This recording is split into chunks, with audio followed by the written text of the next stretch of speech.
차관님, 네. 지금 이 문제에 대해서 국민들의 우려가 참 큰데 지금 이거를 굳이 펨토셀이나 이런 것들을 저렇게 비인가 방식으로 운영하는 사람들이 있다면은 잡아야 될 주체가 누굽니까? 우선 첫째적으로 국민들이 봤을 때 비인가? 불법적인 기지국이 운영된다, 전파국이 운영된다 그러면은 전파관리소가 잡아야 되는 거 아닙니까?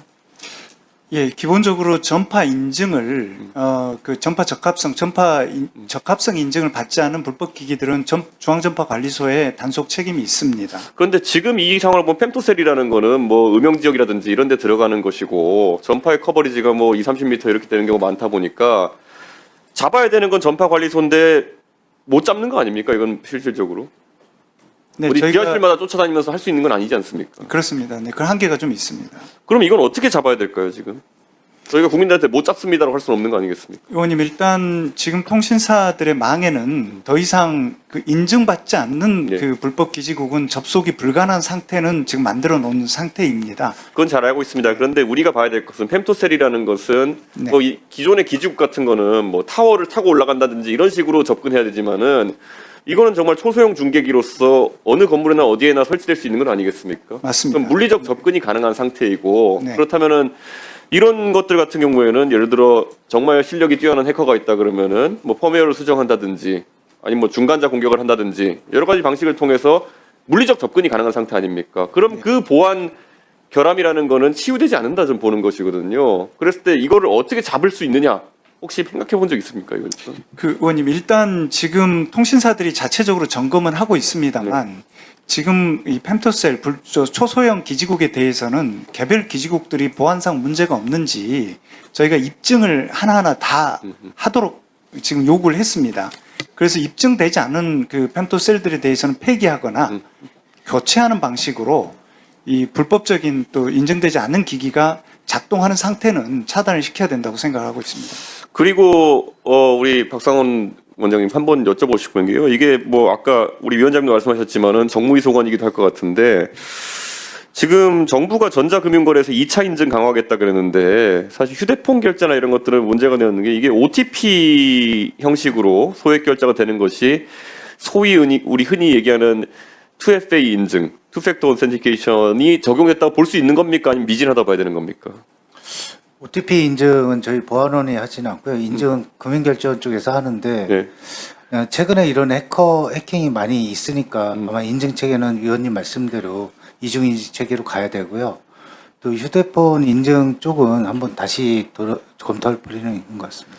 네, 김영환 차장님, 사실 지금 이 얘기가 과거에 우리가 스마트폰을 쓰지 않고 이랬을 때는 그냥 문자로 6그 숫자 OTP를 생성해가지고 보내고 결제가 간편하게 되는 것이 편의적으로 좋았을지 모르겠지만 지금은 거의 다 스마트폰을 쓰는 상황 속에서 소위 이중 인증이라고 하는 그런 EFA, 2FA 인증을 도입하는 것이 의무화되어도 크게 문제 없다 생각하거든요. 근데 지금은 고액 결제, 의심 가는 결제를 탐지했을 경우에 부가적인 인증을 해서 이제 2FA를 하게 하는 방식인데 이제는 100원, 1000원 단위도 해야 되지 않겠냐는 생각인데 어떻게 보십니까?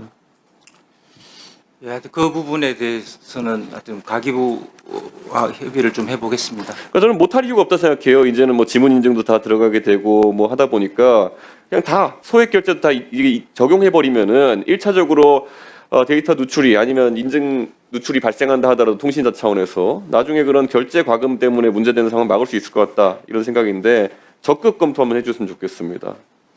예, 그 사항에 대해서는 저희 뭐 소관이 어디까지인지도 좀 확인해보고 하여튼 가기부랑도 협의해 나가겠습니다.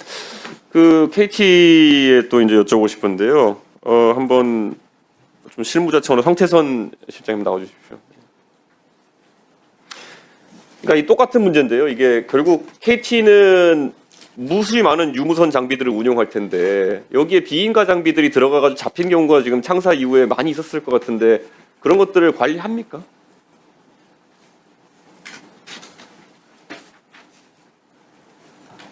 갑자기 누가 장비 하나 들고 와가지고 꼭 이런 무선국 장비가 아니더라도 물리면은 다 이렇게 동작하는 게 인증 체계가 있을 텐데 지금까지 문제된 적이 한 번도 없었습니까?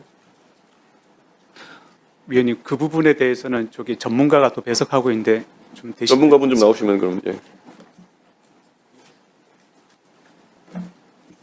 예, 지금까지 통신망 쪽에 서버 쪽에 침해는 있었는데 네. 이렇게 가입자 펜토셀 쪽에 이런 가입자 쪽에는 침해는 없었습니다.